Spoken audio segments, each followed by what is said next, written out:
Hey guys, welcome back to another video. आप सभी लोगों का स्वागत है हमारे यूट्यूब चैनल में।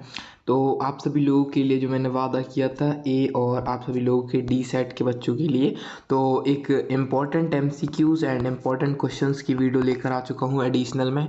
ठीक है, तो दिक्कत लेने की बात नहीं। केमिस्ट्री में काफ़ी कम टाइम मिला है तो बहुत सारे बच्चे टेंशन में हैं, तो टेंशन लेने की ज़रूरत नहीं है। अब आप सभी लोगों को ए और डी सेट वाले बच्चे और सी और ई सेट वाले बच्चे, आप सभी लोगों के लिए एक प्रीवियस वीडियो आ रखी है, उसको जाकर देख सकते हैं आप सभी लोग।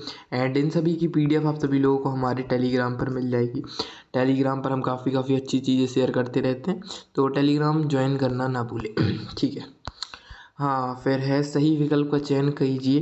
तो पदार्थ में एक मोल में परमाणुओं की संख्या कितनी होती है? तो इसका आंसर तो सभी को पता होगा। एनटीपी पर एक आयतन में मोल की गैस का आयतन कितना होता है? ठीक है, एक मोल गैस का आयतन 22.4 लीटर। Cl माइनस आयन में इलेक्ट्रॉनों की संख्या कितनी होती है? Cl होता 19 है, माइनस आएगा तो एक चला जाएगा, यानी कि 18। रदरफोर्ड के प्रयोग में किस धातु पर अल्फा कण की बौछार की गई? तो देखिए, गोल्ड पर की गई है, तो इन्होंने यहाँ पर कंफ्यूज करने के लिए यहाँ पर हमें दे दिए गए हैं गोल्ड के जो आवर्त सारणी के निशान हैं उनसे, तो हमें दिक्कत लेने की ज़रूरत नहीं है। मैं यहाँ पर फोर्थ का आ जाएगा ए यू। ठीक है, ए यू मतलब गोल्ड के ही आवर्त सारणी में ए यू के शेप प्रदर्शित करते हैं। इसका मुझे पूरा नाम याद नहीं आ रहा है, किसी को पता हो तो कमेंट कर सकता है। ठीक है, फिर आवर्त सारणी में समूह वर्ग में ऊपर से नीचे जाने पर प्रायः क्या होता है? ऊपर से नीचे जाने पर यानी कि ऊपर से नीचे जाने पर आवर्त सारणी में समूह या वर्ग में ऊपर से नीचे जाने पर क्या होता है? तो परमाणु का आकार बढ़ता है। ठीक है, ये होता है। एंड 11 5वां का ए हो जाता है किसी ऐसे, फिर 2, फिर 3, फिर 4, ऐसे ऐसे होता जाता है। तो इस प्रकार से परमाणु का आकार बढ़ता जाता है। ठीक है, ओके। फिर आता है हम लोगों का कौन सा क्वेश्चन नंबर 6, कौन सी उत्कृष्ट गैस है? तो उत्कृष्ट गैस हो जाती है नियोन। फिर N2+3 2N3 ऊष्माक्षेपी अभिक्रिया है। किस अवस्था में अमोनिया का संश्लेषण अधिकतम होगा? निम्न ताप व उच्च ताप पर। ठीक है, ये हो जाएगा। फिर है क्वेश्चन नंबर 2 में रिक्त स्थान की पूर्ति करनी है। एक रासायनिक क्रिया अभिक्रिया के अंत में अभिकारक का कुल द्रव्यमान परिवर्तित नहीं होता। ठीक है, फिर स्थिर दाब पर किसी तंत्र की संपूर्ण ऊष्मा एंथैल्पी कहलाती है। एक मूल पदार्थ को जलाने पर उत्सर्जित होने वाली ऊष्मा की मात्रा दहन ऊर्जा कहते हैं। ठीक है, नाइट्रोजन में 2 पाई बंध होते हैं। ठीक है, एल्काइन का सामान्य सूत्र 2 होता है। ठीक है, एल्काइन का सामान्य सूत्र आप सभी लोगों का ये होता है CnH2n-2। ठीक है, और नाइट्रोजन का तो 2 हो जाता है आप लोगों का। और थर्ड वाले का दहन ऊष्मा, ये यहाँ पर नीचे आंसर लिखे हुए हैं यहाँ पर। ठीक है, एंड वह प्रक्रम जिसमें इलेक्ट्रॉन का त्याग होता है तो ऑक्सीकरण। ठीक है, फिर है मार्स गैस का मुख्यतः मेथेन गैस होती है। मार्स गैस में मुख्यतः मेथेन गैस होती है। फिर है परमाणु भार पर आधारित आवर्त सारणी, तो यहाँ पर आ जाती है मेंडलीफ की आवर्त सारणी पहले का। फिर परमाणु क्रमांक पर आधारित आवर्त सारणी आधुनिक आवर्त सारणी है। मोस्टली की आवर्त सारणी भी आ सकती है। ठीक है, फिर है उपसह संयोजी बंध, तो ये आ जाएगा डी, यानी कि इलेक्ट्रॉन युग्म दान, तो ये हो जाएगा 3। एंड फिर है आयनिक बंध आ जाएगा डी, इलेक्ट्रॉन का स्थानांतरण। ओके, यहाँ पर 4 आ जाएगा, यहाँ पर 4। ठीक है, 4 होता है। एंड फिर है द्विअनुपाती क्रिया का नियम, तो ये हो जाएगा बी। फिर यहाँ पर ठीक है, ये कितना है 5। ठीक है, यहाँ पर 5 कर लेते हैं अपन लोग 5। ठीक है, एंड फिर है नाइट्रोजन का आकलन, तो नाइट्रोजन का आकलन हो जाएगा ई में, तो जेल्डाल विधि से होता है नाइट्रोजन का आकलन।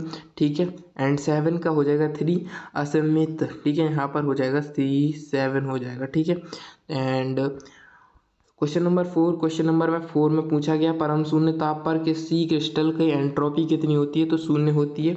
एंड ठोस के द्रव्य में बदलने पर एंट्रोपी में क्या परिवर्तन होता है? बढ़ जाएगा। BeCl2 अणु में कौन से संकरण होता है? sp संकरण। नाइट्रोजन अणु में बंध क्रम का मान कितना होता है? 3। बेंजीन अणु में 6 इलेक्ट्रॉन बेंजीन अणु में पाई इलेक्ट्रॉन की संख्या कितनी होती है? तो 3। फिर है पाई इलेक्ट्रॉनों की संख्या कितनी होती है? ठीक है, यहाँ पर इलेक्ट्रॉनों की संख्या पूछी गई है, तो यहाँ पर इन्होंने आंसर गलत लिखा हुआ है। इलेक्ट्रॉनों की संख्या, इलेक्ट्रॉन मतलब बंध नहीं पूछा गया है, पाई बंध। इलेक्ट्रॉनों की संख्या होगी 6 यहाँ पर, ठीक है, 5 में। ओके, फिर है यहाँ पर एथाइन के चक्रीय बहुलीकरण से क्या बनता है? एथाइन के चक्रीय बहुलीकरण से बेंजीन बनता है। फिर कोबले की विद्युत अपघटी विधि का उत्पाद तो एल्केन होगा, ठीक है, C2H6, ठीक है। ये हो गए आंसर सभी के सभी। और हाँ, यहाँ पर आंसर ये 3 नहीं है, यहाँ पर आंसर हो जाएगा 6, क्योंकि यहाँ पर इलेक्ट्रॉनों की संख्या पूछी गई है, बंध की संख्या नहीं पूछी गई है। इलेक्ट्रॉन जहाँ आ जाते हैं तो वहाँ मल्टीप्लाई कर दिया जाता है 2 से, ठीक है। एंड अब आते हैं यहाँ पर, ये क्वेश्चन आंसर है सीमांत अभिकारक। तो इन सभी के आप सभी लोगों को आंसर ज़्यादातर बच्चों को अभी तक तो पता ही चल गए होंगे, ठीक है। इन सभी के आंसर काफ़ी इजी हैं। सीमांत अभिकर्मक किसे कहते हैं? किसी पदार्थ की अणु सूत्र मूलानुपाती सूत्र में क्या संबंध होता है? एंड यौगिकों के मूलानुपाती सूत्र की परिभाषा करनी है हमें। पाउली का वर्जन सिद्धांत, हुंड का नियम लिखना है। एंड ये हो गया किसी वर्ग एवं आवर्त में परमाणु त्रिज्या किस प्रकार परिवर्तित होती है? आवर्त में वर्ग के, तो ये क्वेश्चन है, तो ये क्वेश्चन हैं, अगर इनके आंसर आप सभी लोगों को पता है तो काफ़ी अच्छी बात है। एंड ये कुछ इंपॉर्टेंट क्वेश्चन है जो आंसर के साथ हैं। तो सबसे पहले तो आवर्त नियम, पहला आवर्त नियम देख लेते हैं। ये आवर्त नियम क्या है और आधुनिक आवर्त नियम, पुराना मेंडलीफ का आवर्त नियम और आधुनिक आवर्त नियम तो काफ़ी सिमिलर सा है। तो इस नियम में मेंडलीफ द्वारा इस क्रिया के अनुसार तत्वों के भौतिक एवं रासायनिक गुण उनके परमाणु भारों के आवर्त फलक होते हैं। इस नियम में हेनरी मोसले ने दिए गए इस नियम, तो यहाँ पर आप सभी लोगों का परमाणु क्रमांक आता है और यहाँ पर परमाणु भार, बाकी सब सेम रहता है। फिर आवर्तता, तत्वों के गुणों के क्रम से पुनरावृत्ति को आवर्तता कहते हैं। एंड फिर ये सीमांत अभिकारक सिद्धांत लिखिए। तो ये सीमांत अभिकारक सिद्धांत ये रहा, जब किसी रासायनिक अभिक्रिया में 2 क्रियाकारक मान भाग लेते हैं, इनमें से एक क्रियाकारक कम मात्रा में तो दूसरा क्रियाकारक अधिक मात्रा में हो, तो क्रियाकारक जो कम मात्रा में होता है वह पहले समाप्त हो जाता है और इसी को सीमांत अभिकारक कहते हैं, ठीक है। एंड फिर है पाई बंध और सिग्मा बंध में तो इजी पर टिक लगे हुए हैं कि इसमें अतिव्यापन की सीमा अधिक होती है, इसमें अतिव्यापन की सीमा कम होती है। इसमें इलेक्ट्रॉन घनत्व नाभिकीय अक्ष पर केंद्रित होता है, इसमें इलेक्ट्रॉन घनत्व नाभिकीय अक्ष पर शून्य होता है। यह प्रबल बंध होता है, दुर्बल बंध होता है।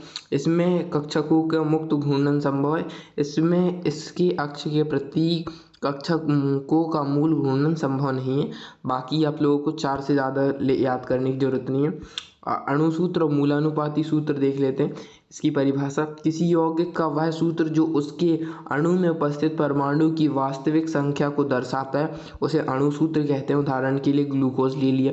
मूलानुपाती सूत्र, किसी यौगिक या सूत्र जो मतलब किसी यौगिक का वह सूत्र जो उसके अणुओं में उपस्थित परमाणुओं को एक सरल अनुपात में प्रदर्शित करते हैं, मूलानुपाती सूत्र कहते हैं।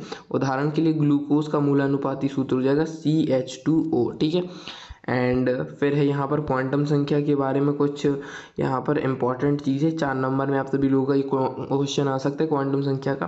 तो पहले तो क्वांटम संख्या की परिभाषा देख लेते हैं कि 4 संख्या होती हैं ऐसी संख्या जिनकी सहायता से परमाणु की कक्षक में उपस्थित इलेक्ट्रॉन की सभी प्रकार की जानकारी हम ज्ञात कर सकते हैं। वे संख्या क्वांटम संख्या कहलाती हैं। क्वांटम संख्या 4 प्रकार की होती है। मुख्य क्वांटम संख्या, दिंगसीय क्वांटम संख्या, चुंबकीय क्वांटम संख्या, चक्रण क्वांटम संख्या, ठीक है। यानी मुख्य क्वांटम संख्या हमारी ये देखिए हो जाती है एंड ये इनकी परिभाषा रही। एंड फिर आते हैं यहाँ पर, ये रहा, ठीक है। फिर ये रहा आप सभी लोगों का स्थूलकूल